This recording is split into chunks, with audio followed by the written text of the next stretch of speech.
Bom, pessoal, hoje nós vamos falar dos diuréticos, tá? Um pouquinho da fisiologia da absorção do sódio no néfron. Primeiramente, o que é o néfron? Ele é uma unidade funcional do rim. Cada néfron contém um grupo de capilares glomerulares, chamado de glomérulo, que é aqui, pelo qual grande quantidade de líquido são filtrados do sangue, e um túbulo, o qual o líquido ele filtra, flui pelas porções suscetíveis, que é o túbulo proximal, a alça de Henle, o túbulo distal, o túbulo coletor e o ducto coletor ou túbulo coletor. Nós vamos ver cada diurético que vai agir nessas porções. E é convertida em urina no trajeto da pelve renal. Para a gente avaliar, pessoal, como o diurético atua, primeiro é necessário a gente rever o mecanismo pelo qual o sódio é reabsorvido. Cada uma das células transportadoras de sódio contém a bomba sódio-potássio e ATPase na membrana vasolateral. Essas bombas desempenham 3 principais funções, que é o quê?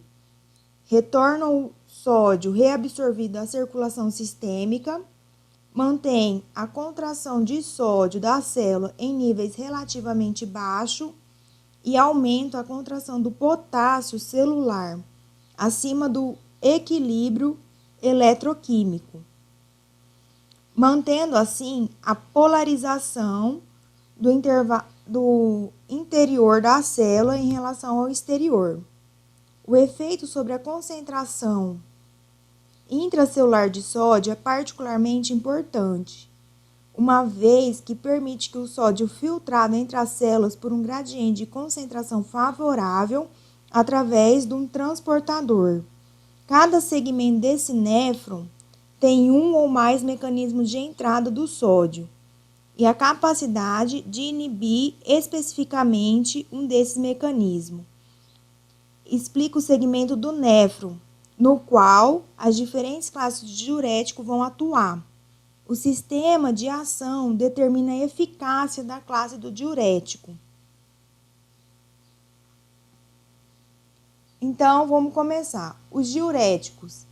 Os diuréticos, o que eles são? São fármacos que estimulam a excreção renal de água e eletrólitos, intervindo com o transporte iônico, principalmente vai diminuir a absorção desse sódio, aumentando assim as perdas urinárias de sódio e água. Uma segunda classe de diurético, que são chamadas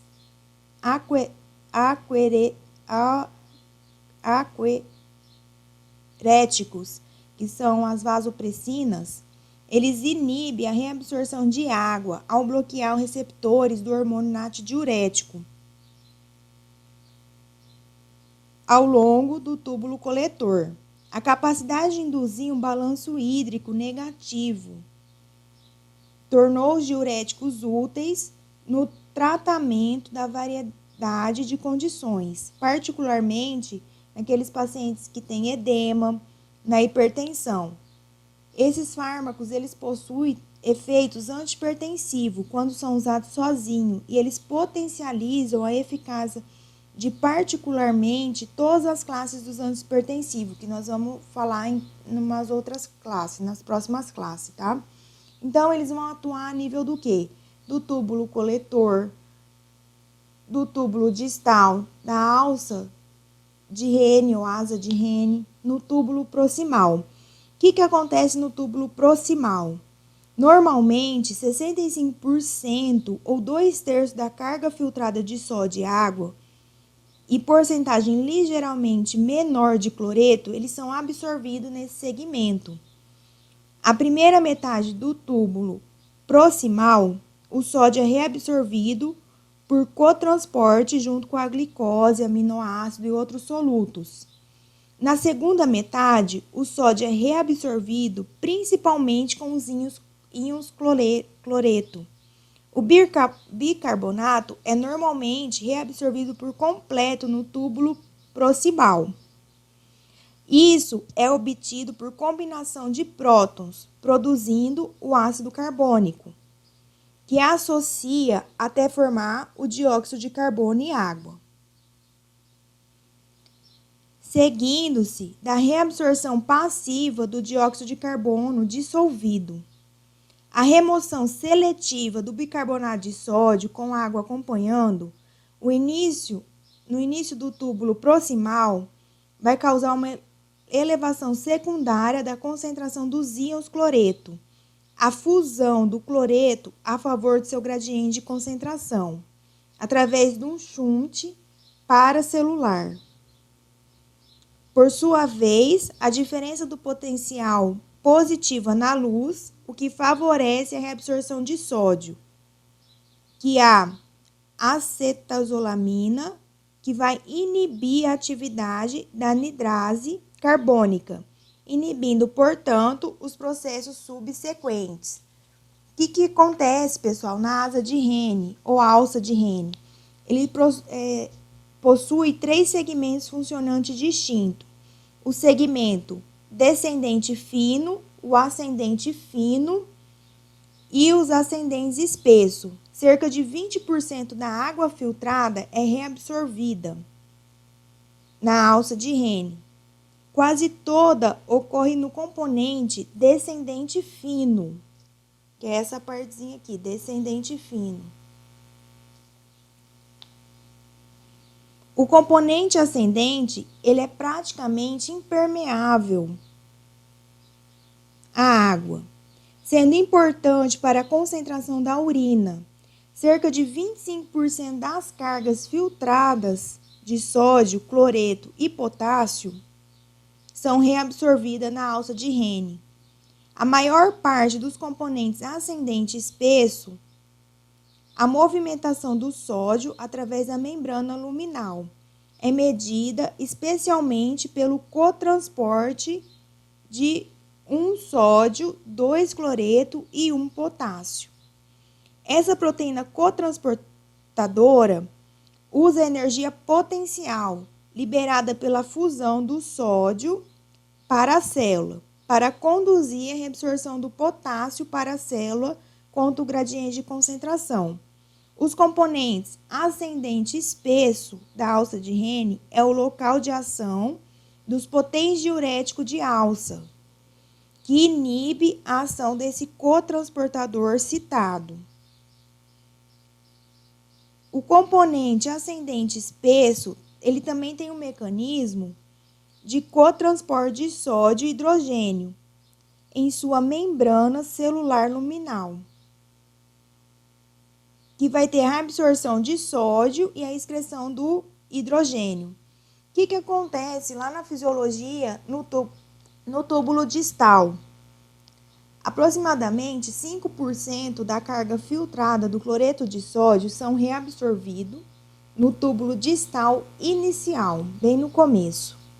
O cotransportador sódio-cloreto move o cloreto de sódio do lúmen para a célula. Aí vão atuar os diuréticos tiazídicos, que eles vão inibir esse cotransporte. A segunda metade do túbulo distal e do túbulo coletor, ele tem características funcionais similares. Eles são compostos por 2 distintos de células. As primeiras que reabsorvem o sódio e a água do lúmen e vão secretar esse potássio desse lúmen. E as células intercaladas, que vão absorver o potássio e excretar o hidrogênio do lúmen tubular. Então, pessoal, a entrada do sódio nesse segmento ocorre através dos canais de sódio sensível à aldosterona.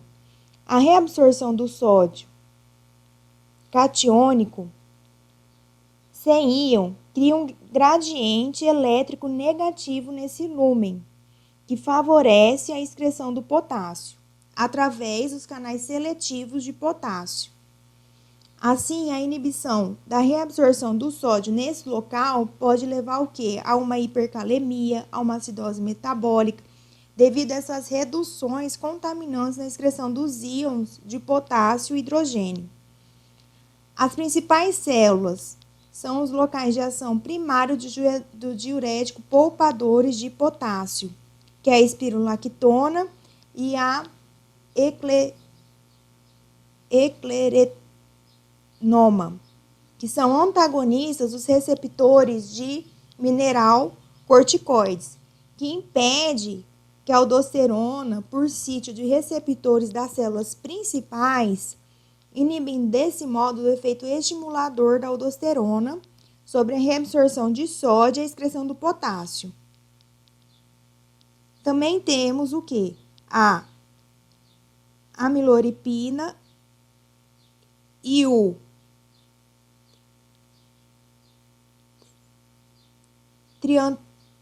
triantereno, que são os bloqueadores dos canais de sódio, que vão inibir diretamente a entrada de sódio pelos canais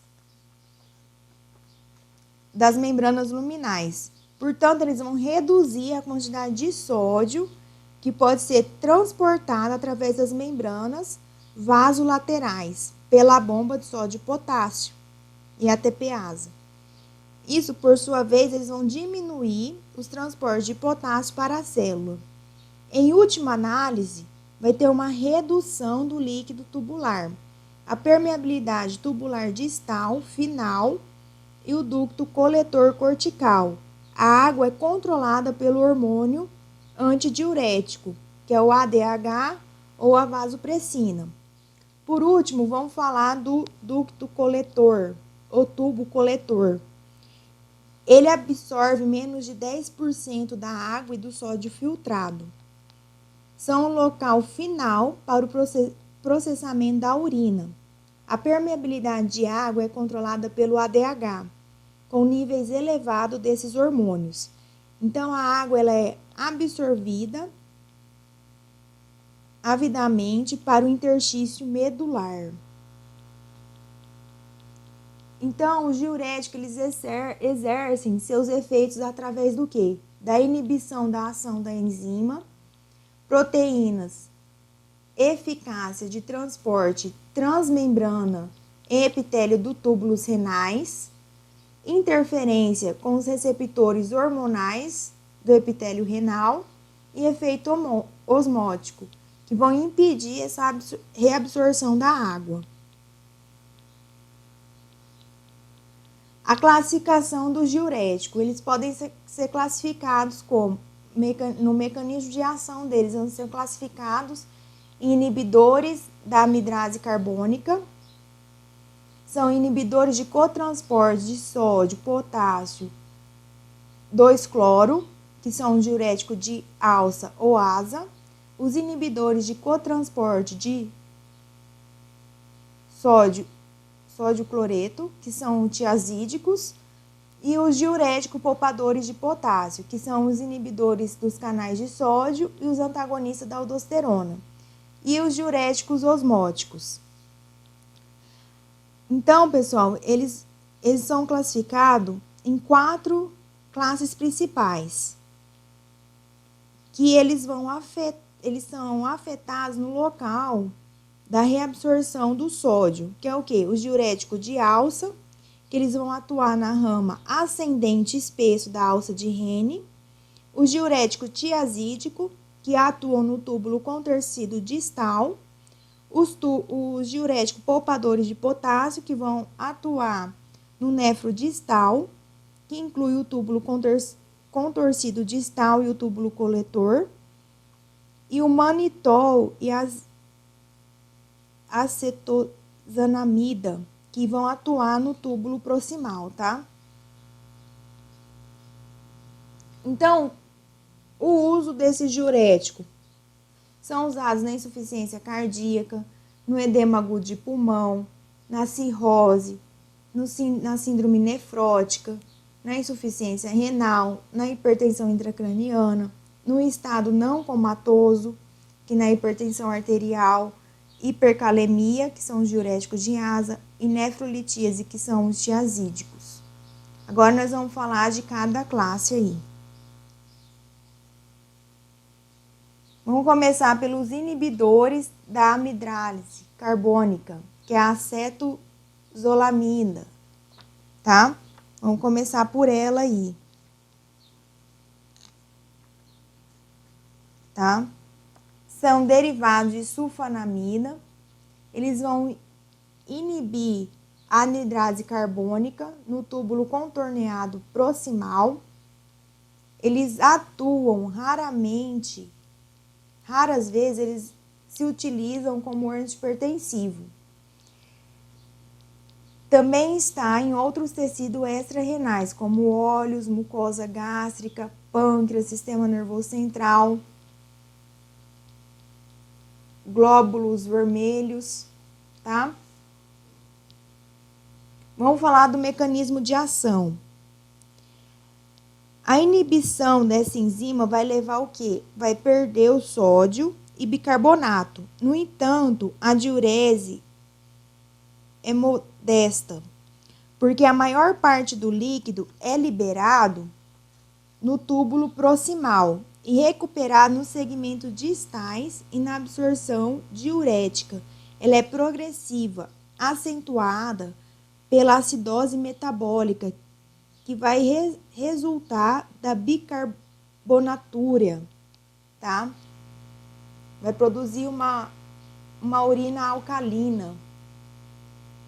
A farmacocinética dela é por via oral, tem uma boa absorção, não se metaboliza. A eliminação é por infiltração glomerular e secreção tubular. A vida média é de 5 horas.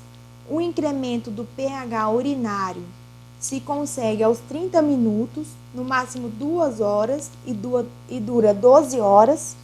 Ele inibe a reabsorção 85% do bicarbonato tubular. Onde que é usado, né? O uso clínico dela é usado no glaucoma, né? Para alcalinizar essa urina, na alcalose metabólica. Em paciente que tem edema com alcalose metabólica também pode ser usado. E em pacientes com doença pulmonar crônica com hipercapníaca, tá? Pode ser usado também no tratamento do glaucoma, tá? Porque no tratamento do glaucoma é para reduzir a formação do humor aquoso. Alguns tipos também de epilepsia infantil, tá? Pode ser usado. Os efeitos adversos. Acidose metabólica, hipopotassemia, pode ter alguns cálculos renais, sonolência, paresia, hipersensibilidade. Ela é contraindicada em cirrose hepática. Pode também ter rachis cutâneos, discrasia sanguínea, nefrites intersticiais. Tudo isso são efeitos adversos. Vamos falar de outro grupo agora, pessoal. Dos diuréticos de alça. O diurético de alça inclui o fármaco. Qual fármaco que vai incluir? É a furosemida, bumetamida, torcemida, tá? São esses fármacos. Qual que é o mecanismo de ação? São os diuréticos mais potentes, são capazes de eliminar de 20 a 25% do sódio filtrado. O ramo ascendente espesso da alça de Henle e a reabsorção do sódio é medida primariamente pela isoforma, que são 2 cotransportes, que é o quê? Que é o sódio, potássio e 2 cloreto, 2 cloro. na membrana luminal, que é ativado quando todos os 4 cis de ligação estão ocupados. O diurético de alça parece competir com o sítio do cloreto nesse transportador, diminui a reabsorção. Como aumenta a oferta de sódio ao nefrodistal, causam perda do H+, e potássio, considerando que ocorra perda urinária de cloreto, mas não de bicarbonato. A concentração plasmática do bicarbonato ela vai aumentar quando o volume plasmático é reduzido a uma forma de alcalose metabólica denominada alcalose de concentração. Os diuréticos de alça, eles aumentam a eliminação do cálcio e do magnésio e diminui a eliminação do ácido úrico. Assim, possui ações vasculares não compreendidas inteiramente, mas provocam um efeito geral vasodilatador.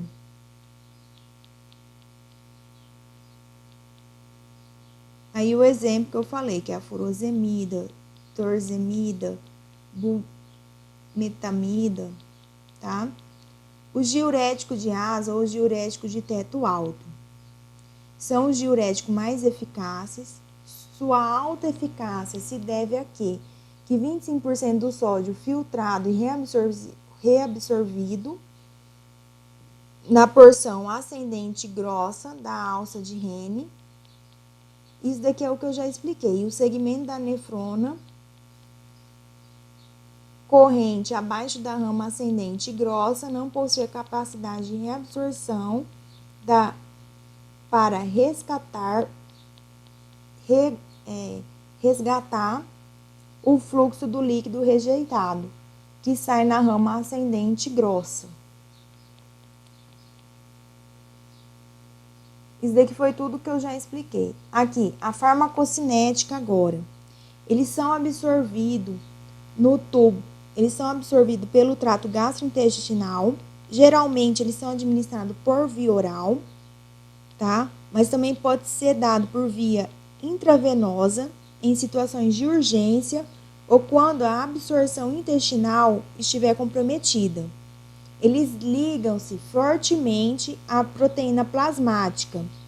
Eles não passam diretamente sobre o filtrado glomerular. Eles chegam ao seu lugar de ação para ser excretados no túbulo contorcido proximal pelo mecanismo de transporte de ácidos orgânicos.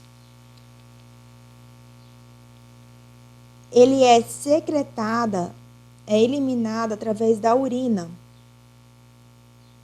tá bom? Uma fração dela é eliminada através da urina. E tem uma parte que não é eliminada através da urina. Ele é metabolizado sobre o fígado. A meia-vida plasmática é cerca de 90 minutos e tem duração de 3 a 6 horas, tá? Tem a furosemida. A excreção renal do fármaco sem troca, metabolismo é o M, tá? Passam à luz do túbulo por excreção tubular e filtração glomerular. Atuam na cara luminal do tubo.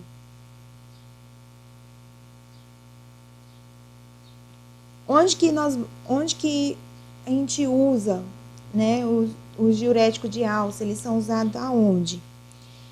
Eles são usados no edema agudo de pulmão, insuficiência cardíaca congestiva crônica, quadros edematoso de origem cardíaca, hepática e renal, na síndrome nefrótica, na cirrose hepática, quando tem oligúria por insuficiência renal aguda, hipercalemia, hipernatremia,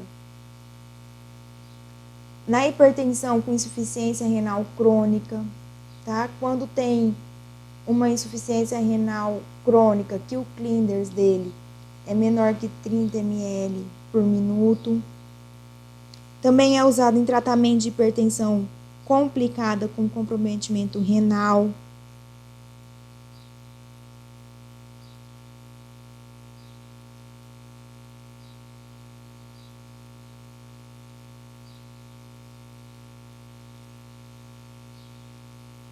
Quais são os efeitos adversos?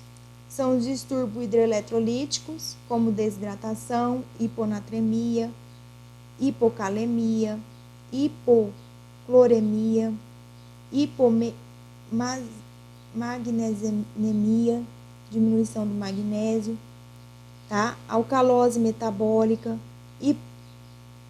hipotensão, ototoxicidade reversível a dose dependente, tá? Quando aumenta o ácido úrico, hiperglicemia, aumento do LDL, diminuição do HDL, quando tem fotossensibilidade, paresia, depressão, alterações digestivas.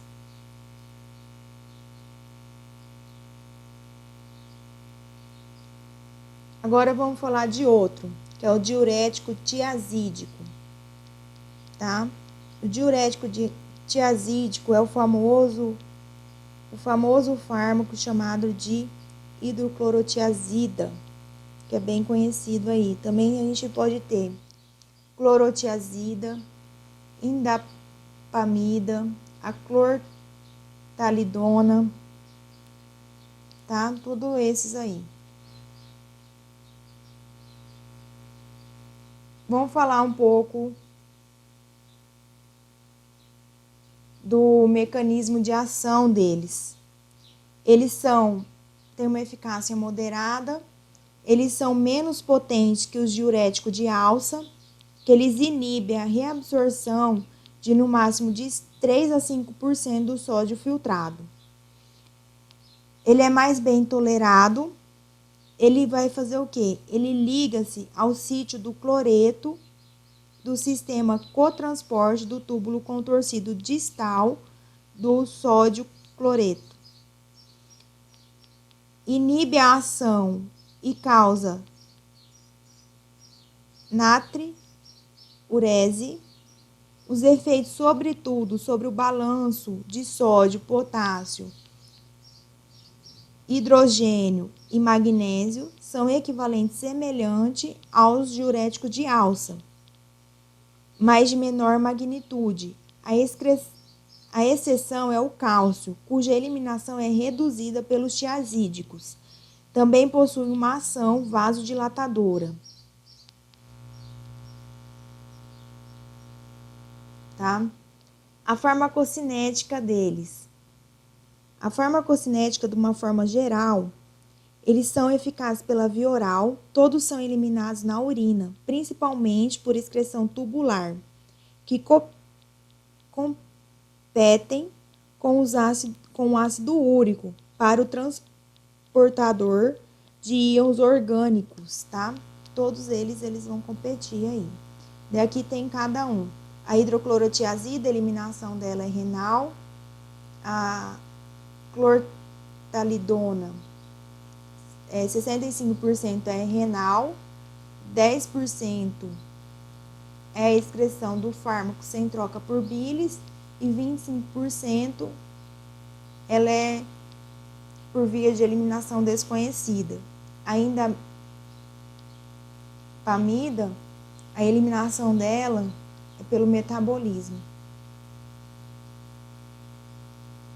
Os diuréticos tiazídicos, efeitos aditivos com outros antipertensivos, os IECAs, o BRAS, o beta-bloqueadores, o diurético a espirulactona, a amilorida. A gente usa muito o tiazídico.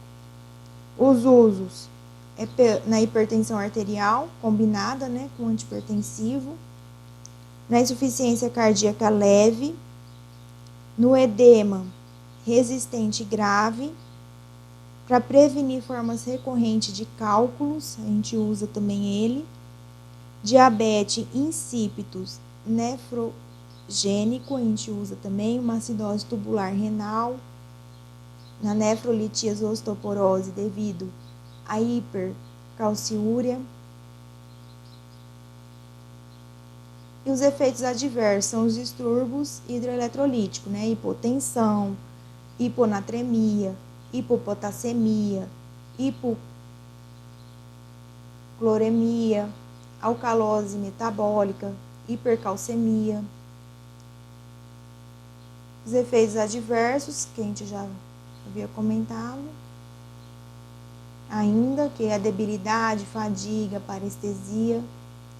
No trato gastrointestinal, náusea, vômito, diarreia, disfunção erétil, diminuição da tolerância à glicose, aumento do colesterol total, LDL e triglicerídeos, reações alérgicas, fotossensibilidade, eritema. É contraindicado em pacientes alérgicos. Vamos falar agora dos diuréticos poupadores de potássio.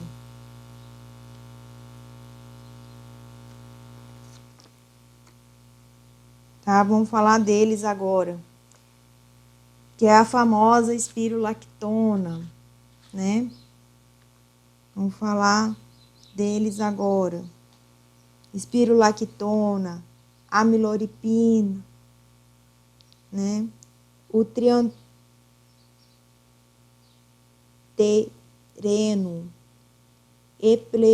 eplererona, tá? O mecanismo de ação deles, então. A espirulactona e a eplerenoma são antagonistas da aldosterona. Eles possuem ação diurética muito limitada quando usados isoladamente, porque tem troca distal sódio-potássio. Eles são responsáveis pela absorção de 2% do sódio filtrado. Elas têm, contudo, acentuado efeito antihipertensivo. Eles prolongam a sobrevida do paciente selecionado com insuficiência cardíaca e pode impedir a hipocalemia quando combinadas diurético de alça ou tiazídico. Atuam competindo com a aldosterona por seus receptores intracelulares. Inibem a retenção de sódio e a excreção do potássio em nível distal. Tá? Agora, o amiloripida e o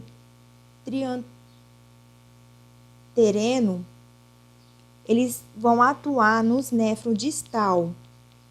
Eles têm eficácia limitada como diurético. Eles atuam aonde? Nos túbulos coletores e nos ductos coletores, inibindo a reabsorção de sódio por bloqueio dos canais de sódio luminais. Diminui a eliminação do potássio. Pode ser administrada juntamente com os diuréticos de alça ou tiazídicos, com a finalidade de manter o balanço de potássio. Tá? Então, eles podem ser combinados. Os diuréticos poupadores de potássio, eles atuam na porção terminal do túbulo distal e no túbulo coletor, que eu falei para vocês. Incrementam a excreção de sódio 2% e inibem a excreção do potássio. O tratamento do edema e hipertensão, combinados com tiazídico ou com diuréticos de alça ou asa, tá? São úteis em estado de hiperaldosteronismo primário, adenoma suprarrenal, hiperplasia da suprarrenal bilateral, hiperaldosteronismo secundário, insuficiência cardíaca, cirrose, síndrome nefrótico. E a espirulactona, em insuficiência cardíaca, ela reduz a morbimortalidade. Tá? A farmacocinética, vamos falar um pouquinho.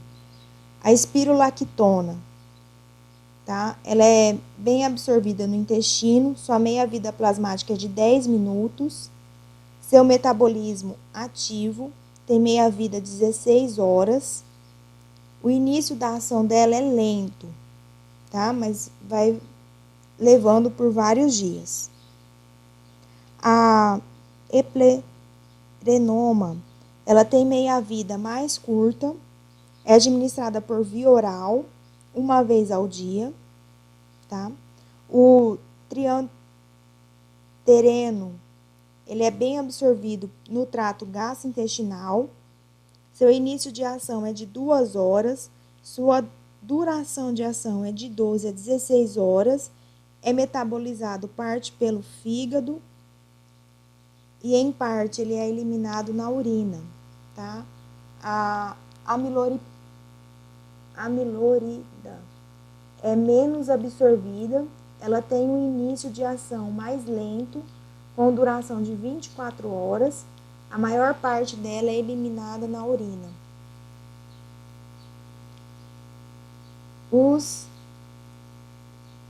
Faltou aqui, pessoal, o uso clínico, né?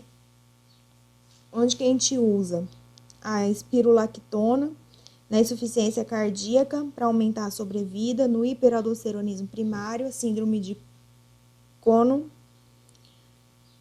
a hipertensão essencialmente resistente, a gente usa ela, no hiperaldosteronismo secundário, causado por cirrose hepática complicada com ACID, tá? A amilorida a gente usa no tratamento de poliúria e polidípsia devido a diabetes insípidos, tá? Agora vamos falar um pouquinho dos efeitos adversos, que é a hipercalemia,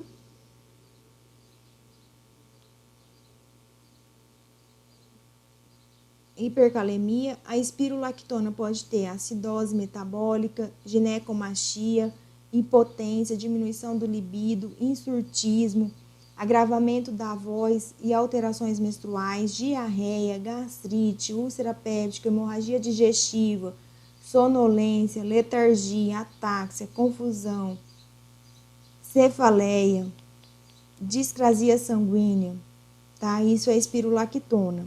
O triantereno pode ter náusea, vômito, câimbras na perna, mareios, né? Diminuição da tolerância à glicose, fotossensibilidade, nefrite intersticial, cálculos renais. Amilorida pode ter náusea, vômito, diarreia e cefaleia. Vamos falar um pouquinho agora dos diurético osmótico, que é o manitol. O mais conhecido é o manitol, né? Também tem glicerol, isosorbida, tá? O mecanismo de ação deles são substâncias inertes infiltradas no glomérulo, mas não reabsorvidas, que provocam um aumento da osmolaridade do fluido tubular. Aumenta a osmolaridade, reduz a reabsorção passiva de água. Consequentemente, um volume maior de líquido continua no túbulo proximal. Isso tem efeito secundário de reduzir a reabsorção de sódio, tá? O uso clínico. Às vezes eles são usados na insuficiência renal aguda. Eles são também utilizados como tratamento de emergência para o aumento súbito da pressão intracraniana ou intraocular. Os efeitos adversos: uma hiponatremia, cefaleia, náusea, vômito, tá? Pode ocorrer uma insuficiência do ventrículo esquerdo, uma desidratação, hipernatremia, hipercalemia. E por último, pessoal, vamos falar um pouquinho só dos antagonistas receptores da vasopressina, tá? Eles são chamados também de aquaréticos. O que eles fazem? Eles vão inibir a ação do hormônio antidiurético, vasopressina ou ADH, resultando numa diurese seletiva à água. O uso clínico vai ser no tratamento da hiponatremia. Por que na hiponatremia? Uma vez que tem perda de água aumentada, a concentração sérica de sódio. Para o tratamento da doença renal policística autossômica dominante também, tá? Aqui tem um quadrinho, um resumo de tudo que foi falado, o local de ação de cada um, o mecanismo de ação, a classe do diurético, tá? Depois vocês dão uma olhadinha aí, tá bom?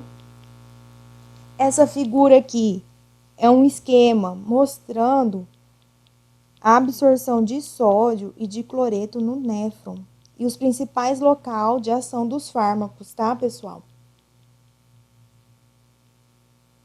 São a classe do diurético e seu mecanismo de ação, os locais dos tubulares de ação, tudo certinho. Tá bom? Por hoje, pessoal, da minha parte é só, viu? Muito obrigado pela atenção.